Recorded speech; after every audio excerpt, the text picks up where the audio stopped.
Good morning, MPC. Welcome sa ating weekly economic briefing. Kasama na natin si Assistant Secretary Tony Lambino.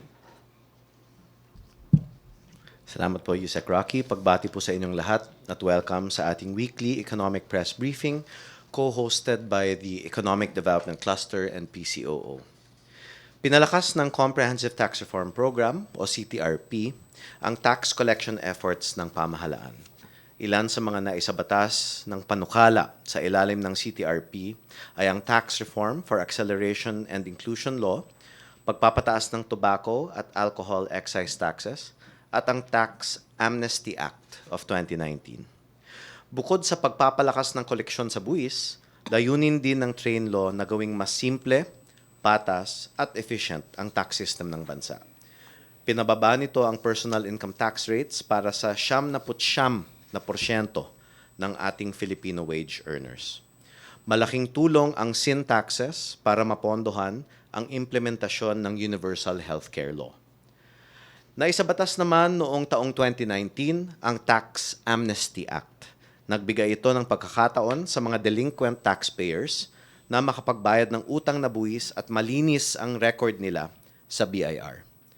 Tumaas rin ang koleksyon ng BIR sa mas pinaigting na tax enforcement measures nito, gaya ng pagpapahigpit ng oplan kandado para sa mga negosyong hindi nagbabayad ng tamang buwis at pagpapatupad ng fuel marking program at iba pang anti-smuggling efforts kasama ang Bureau of Customs. Inaasahang makakatulong ang kita sa buwis para sa patuloy na pagpapatupad ng mga infrastructure, health, education at iba pang social programs ng Administrasyong Duterte para sa lahat ng Pilipino. Ngayong umaga, humihingi po kami ng tulong sa MPC na ipaalala sa ating mga kababayan na tax filing season ngayon dahil ang dami po nating iniisip sa panahong ito. Makakasama natin sina Assistant Commissioner Elenita B. Kimosing at Head Revenue Executive Assistant Rosario M. Padilla ng Bureau of Internal Revenue upang magbigay ng updates tungkol sa tax collection efforts at accomplishments ng BIR nitong nakaraang taon at sa papalapit na deadline ng tax amnesty filing. At para sa lahat ng filing, kasama na rin ang online filing and payment options para makatulong sa social distancing ngayong tax filing season. Assistant Commissioner Kimosing. Yung pong, ikaw muna. Good morning, everybody. Natutuwa kaming nandito. Salamat po.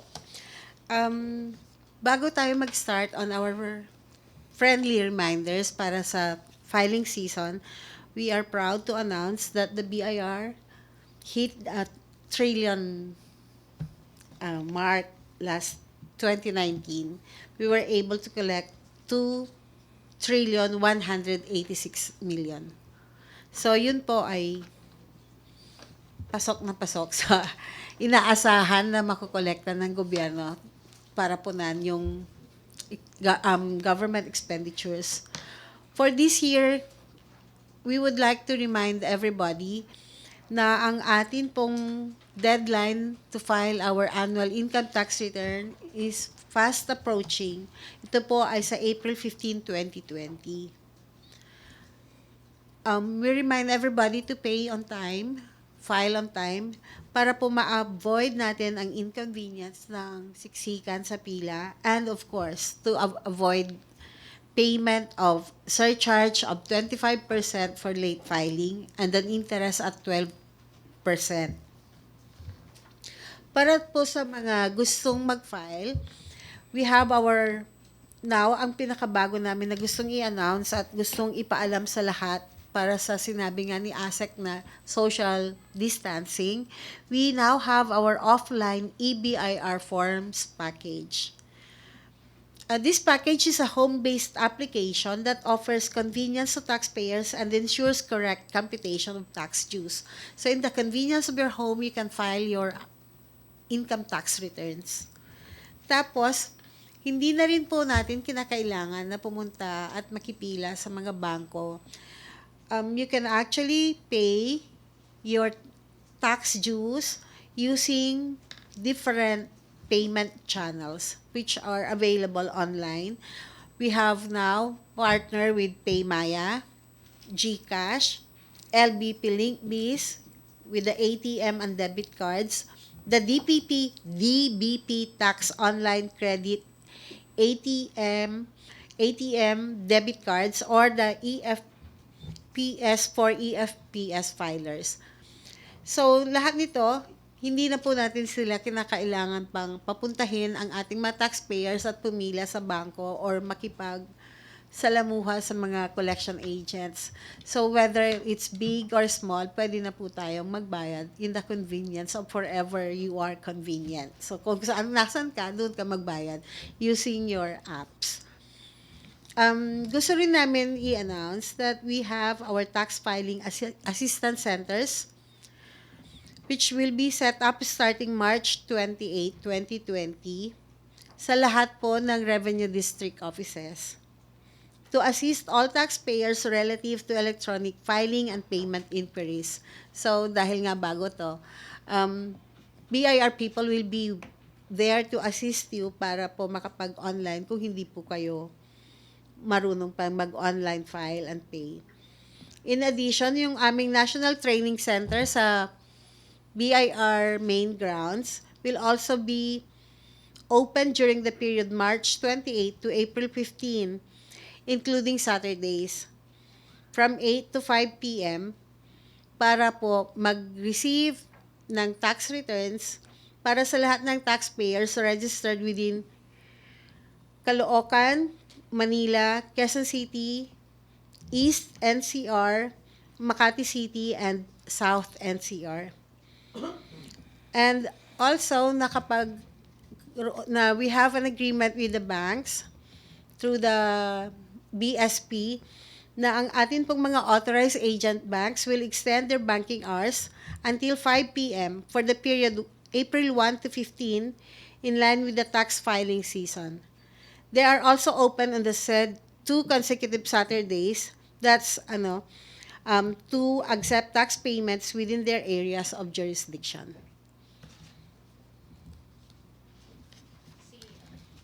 Kimose? Yeah.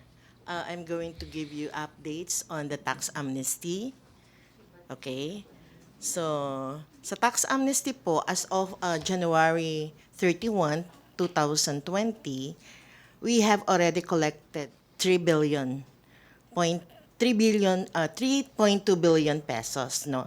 Na ito po yung nakikita nyo yung breakdown, no. From tax amnesty on delinquencies, meron po tayong 2,799 filers na nagbayad ng amnesty amount of 2.2 billion. And sa estate tax naman po, amnesty, 13,522 ating filers at ang amount ng kanilang binayad as amnesty is 958 million. Okay. For a grand total of 3.2 billion pesos out of the 16,321 filers. Okay. So, ang delinquency po, amnesty on delinquencies dun sa mga may mga utang na delinquent na, ang deadline po niyan is April 23, 2020. So, after yung deadline ng filing, which is April 15, ang deadline naman for the filing and availing of the tax amnesty on delinquencies is April 23, 2020. Yun naman pong amnesty on estate tax dun sa mga naiwanan na ari-arian ng mga namatay nating ninuno or parents or whatever, ang ano naman po nun, ang deadline po nun is next year pa po, sa June 14, 2021. Kasi yung pong amnesty na estate, binigyan tayo under the law ng 2 years within which to avail. Okay. And then, available po lahat ng forms na kailangan natin para tayo mag-avail ng tax amnesty. Actually, nandun po yun sa aming website, okay? You can download it from our website, yung lahat ng kailangan yung forms. Nandyan din po nakalagay na ang forms po na kailangan for for tax amnesty on delinquency is Form 2118DA, and for the estate tax amnesty is Form 2118EA. Okay. So, meron din po tayong mga flyers na ginawa para po dun sa estate tax amnesty as well as the tax on delinquencies. Na makikita nyo po yung sample niya nandito. Nandun din po yan sa aming website sa bir.gov.ph. So anything about tax amnesty, may icon po kami dun sa aming website, icon ng tax amnesty. Pag-click nyo po nun, lahat anything about tax amnesty, nandun po. Pati mga flyers, as well as the posters, as well as all the revenue issuances regarding tax amnesty. Thank you. Thank you, Assistant Commissioner Kamising. MPC, have question? Joseph Moro? Ma'am, sa context lang po ng COVID, no? So, syempre, inaasahan nyo na siksika na naman yan. First off, you're actually encouraging people to pay online, correct? Yes. Can you just illustrate po yung procedure? Because you mentioned EDIR, is it? Echo Delta India Romeo, yung offline home-based payment. Can you- EBIR forms. EBIR. Yes, Okay. EBIR forms. Okay. Can you illustrate, ma'am, for the information of the public kung paano yun? If maybe the first time they're going to pay online, the steps. Pupunta lang po kayo doon sa may website po ang BIR. That's at www.bir.gov.ph. Tapos you go to the forms.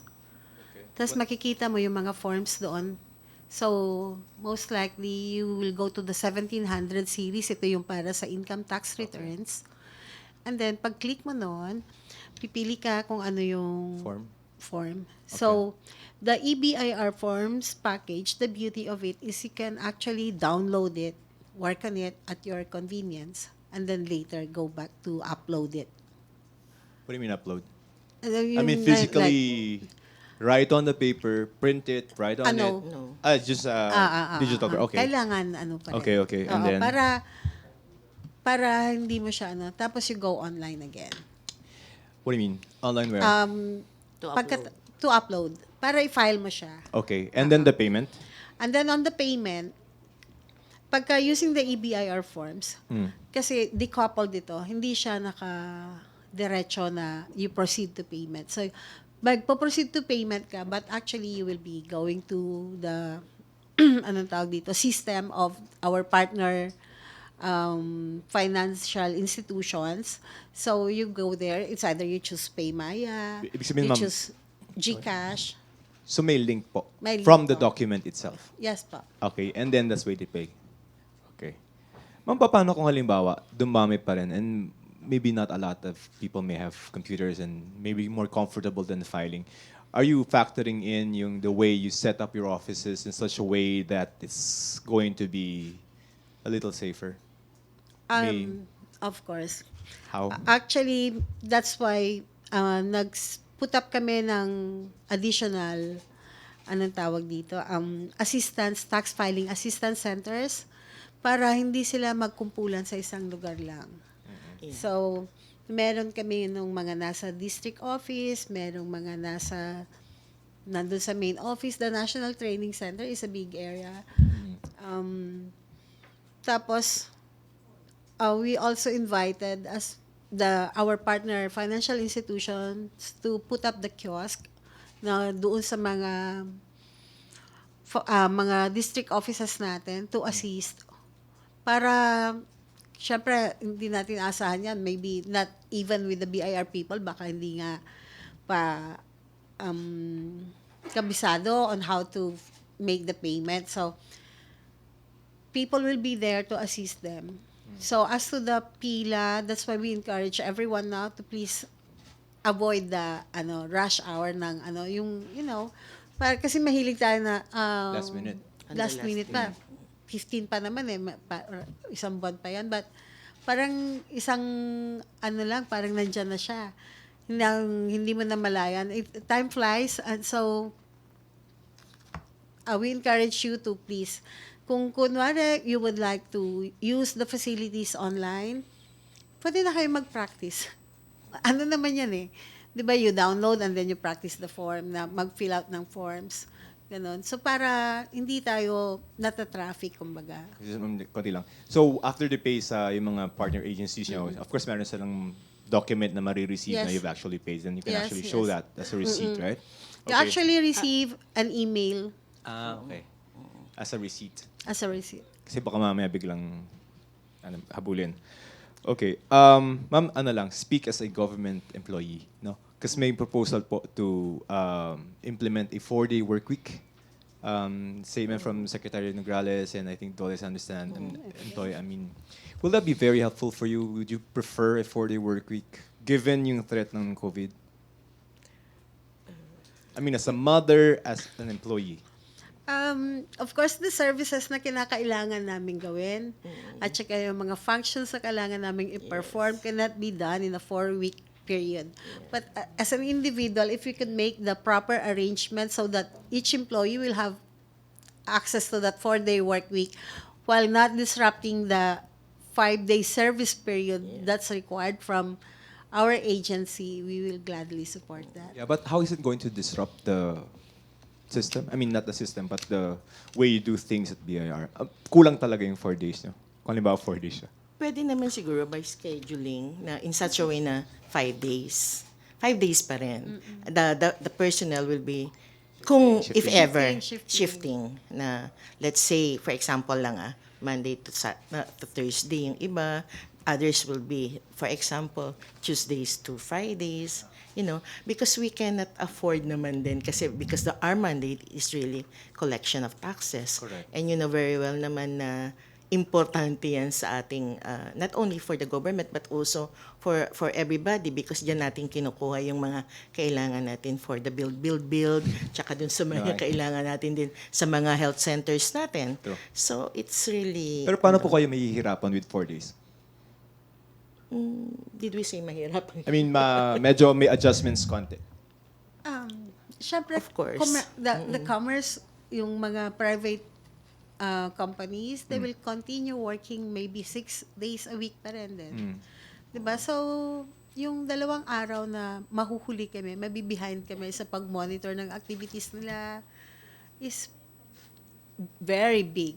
May ipunan kayo ng trabaho. Hindi lang maipunan ng trabaho, but In terms of we need to collection. monitor them closely din. Okay.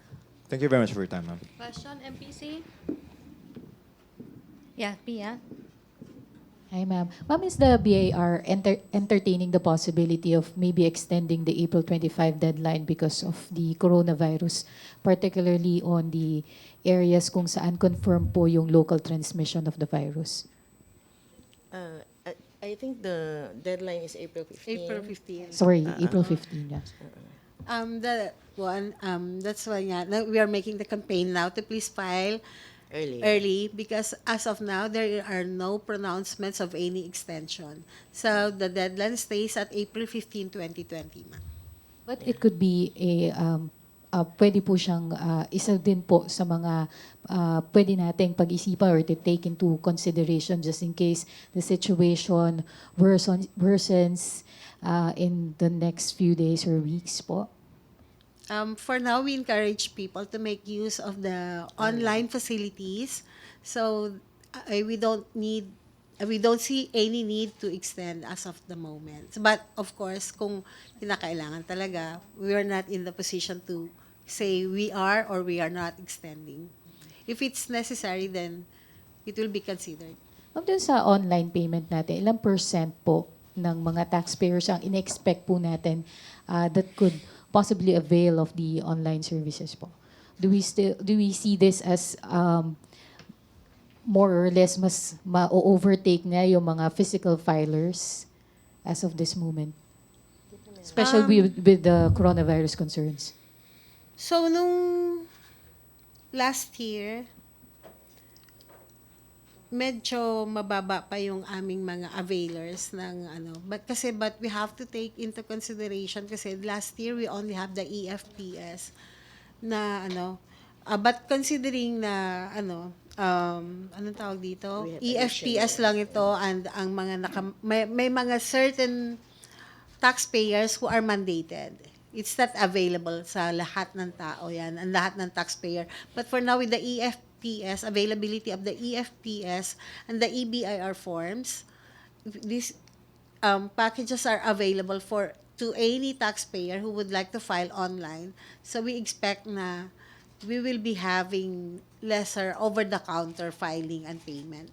Yeah, and in addition, because of our partnership with Paymaya, with GCash, with also with the tax debit and credit cards, and also hindi pa rin naman mawawala yung pagpunta ng taxpayer dun mismo sa bangko to pay. So if they like na hindi sila makapag-online payment, they can always go to the bank and pay dun sa mga authorized agent banks namin. Okay, question, Sam? And then Alvin?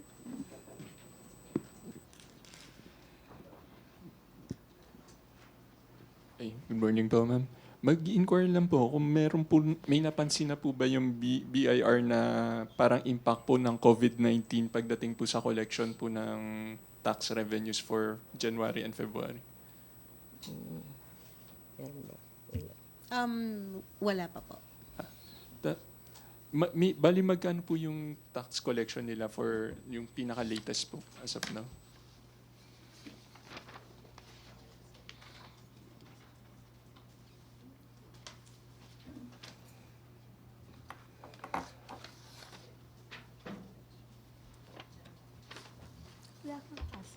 Sige, ma'am, habang hinahanap nyo, Alvin muna. Alvin, question? Okay, microphone, please. Hindi, walang as of. Okay, Ma'am Ma'am. Rosario Padilla, kay Ma'am Kimosing din, Assistant Commissioner. Assistant Commissioner. Saan na?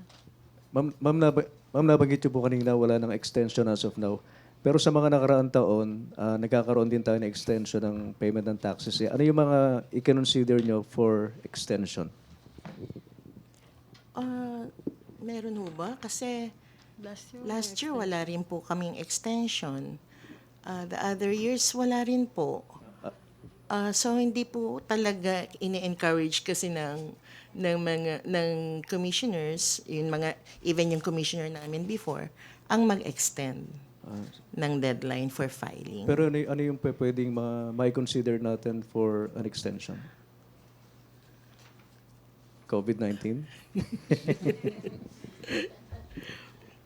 Hindi ko po masagot ngayon kasi depende po. Siguro po, kaya nga inaano na namin ngayon pa lang na mag-file na tayo ng maaga, wag na po nating intayin yung April 15.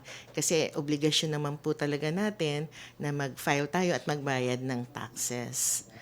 Okay. Okay, follow-up, Okay Jinky. po. Hi, ma'am. Ma'am, sorry, mama. I-follow up ko lang yung kay Alvin kasi sabi niyo po wala tayong extension. Clarification. So, kung wala po tayong extension, ano po yung 25% late filing surge natin? Ano po yung surcharge for late filing and late payment. Kapag po nag-file ka after the deadline, which is April 15, ang surcharge po, whether 1 day ka lang na late or 2 days or a year, 25% po fix yan. Plus for 12% interest per annum. So yung 12% depende yan sa number of days kang malate.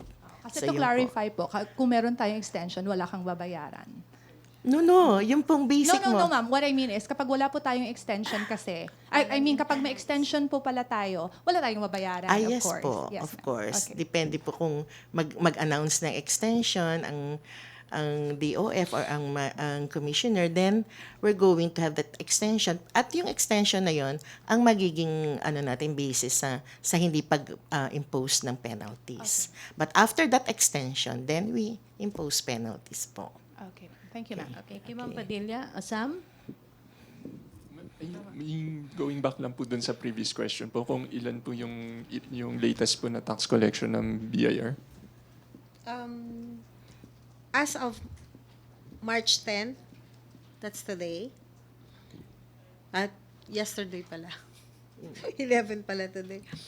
As of March 10, in million pesos, ang total collection of the BIR is at 332,538 in million pesos. Mas malaki po ba to or mas mababa Mas compared to malaki siya compared sa kay 2019, that's only at 320. Sa ngayon po, wala pa pong project yung BIR na possible impact ng COVID-19 pagdating sa target collection po ng agency nila this year.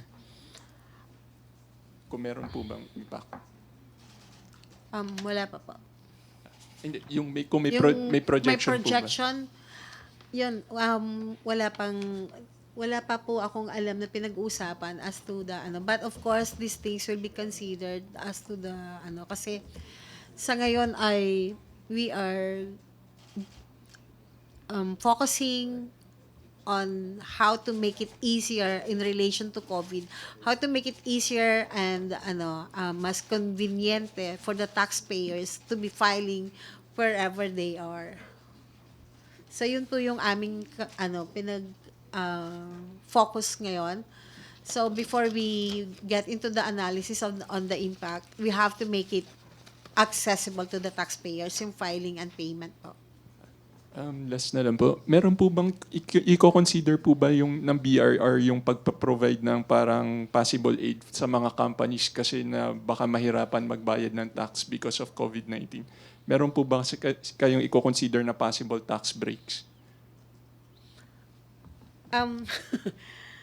So, ang pagbibigay kasi ng tax breaks, hindi po yan, hindi po siya function of the BIR.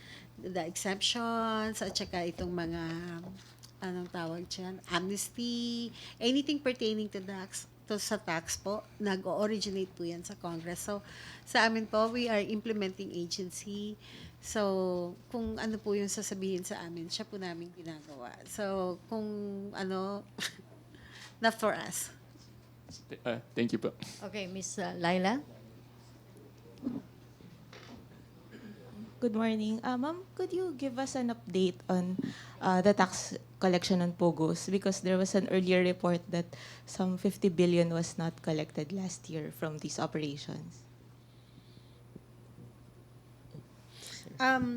Pertaining to POGO, ito po ay hinahandle ng meron po kaming task force, and since this is being investigated on a continuing basis, meron po kaming special team to answer questions pertaining to POGO po. Parang every question pertaining to POGO will be coursed through the DOF.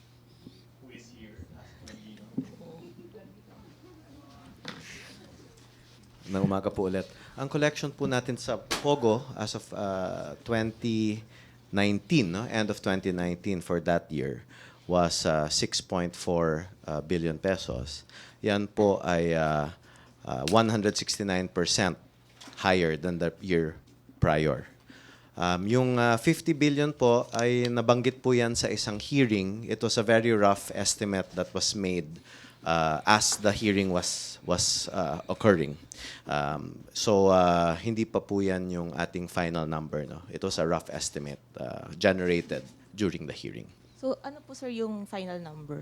Well, ang estimate talaga natin kasi pagdating sa POGO is we should get to around 2 billion pesos a month, no, from withholding taxes.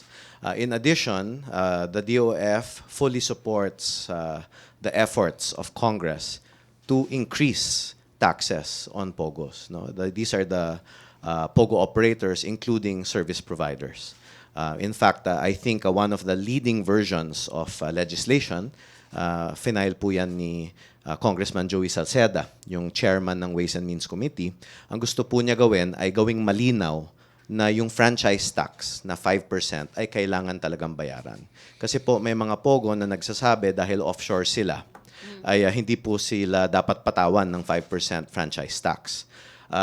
Ang gusto pong linawin dun sa batas na o dun sa bill na isinusulong ni Congressman Salceda ay gawing malinaw na they really do owe us that 5% franchise tax. Dahil nag-register po sila sa PAGCOR.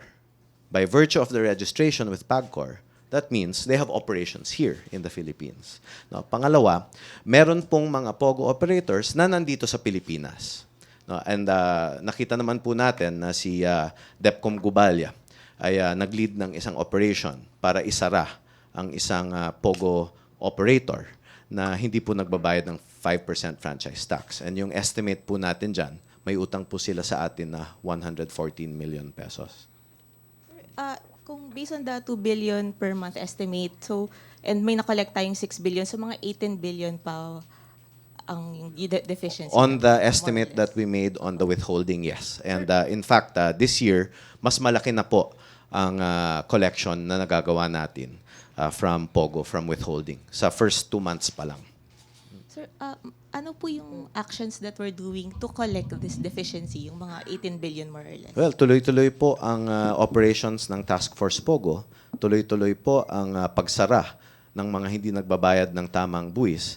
At nandyan din po ang paglilinis ng mga listahan dahil yung mga listahan dati, bago po na-form itong task force ni Secretary Dominguez, ay hindi pa po pinagbangga.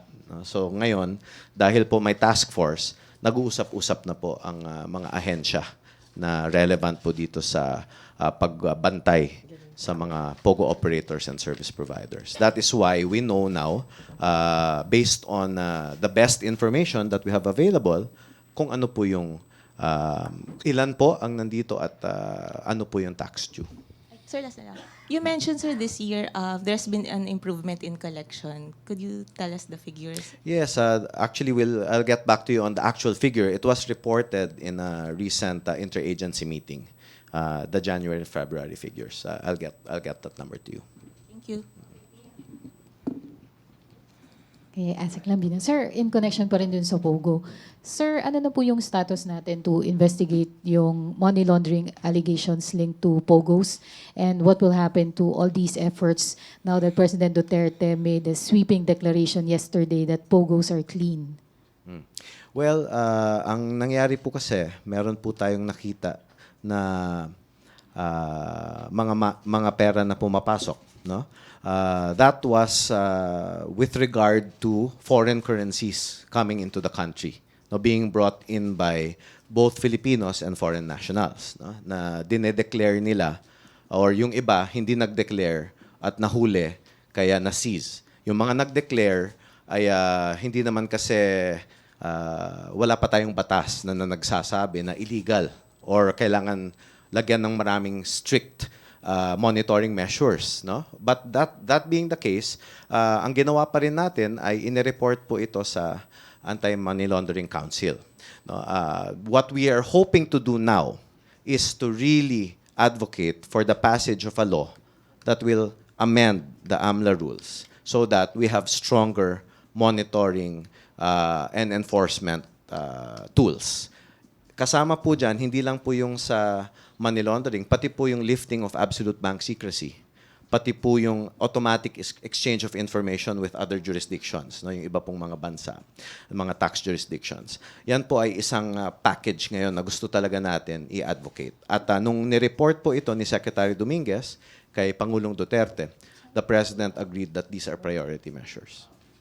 So, sir, in connection with the declaration of President Duterte, so what I is think the POGO and the money coming in, that the direct link between them needs to be established still. No? Kasi yung pera na pumasok, there were some names that were mentioned.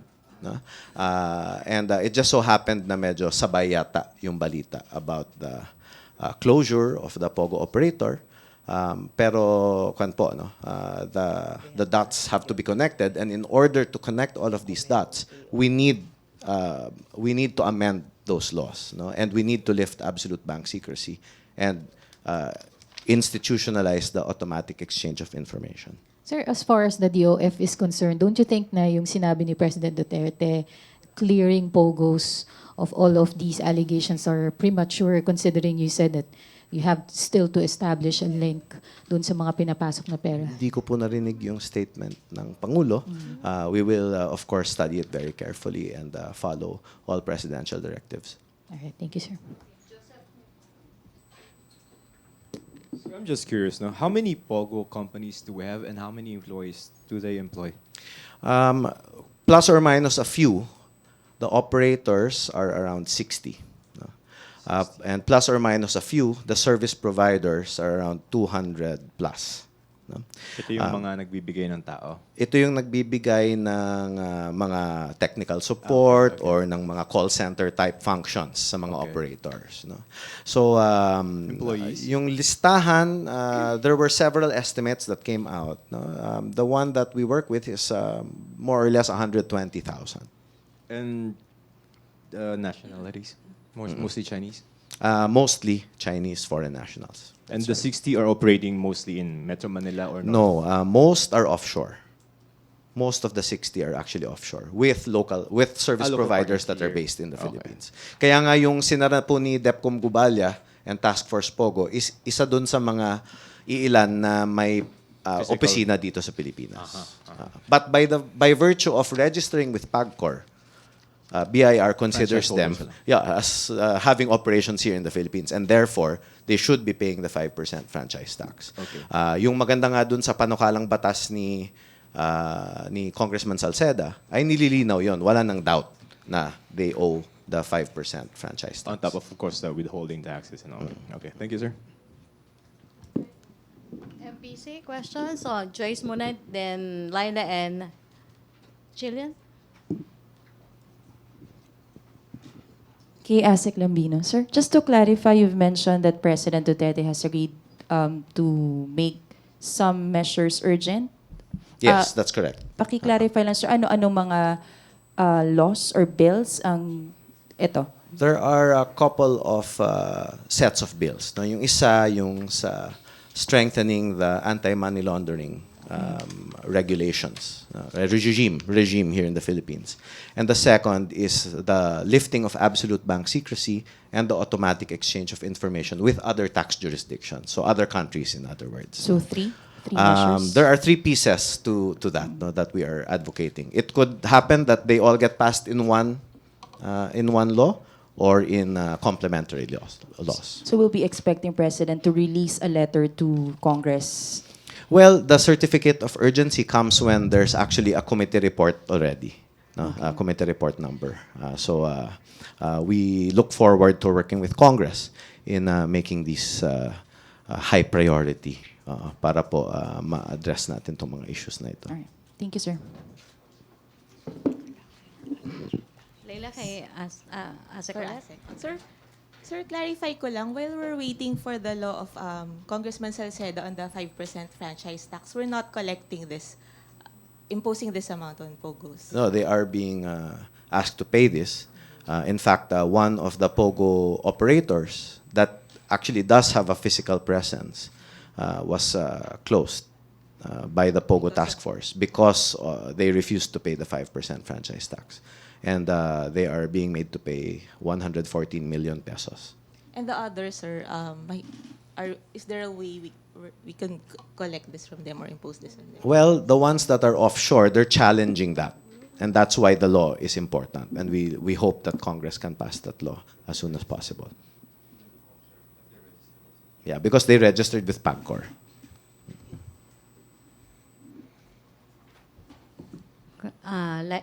Question, MPC? No more? Ikaw, Joseph. Yeah.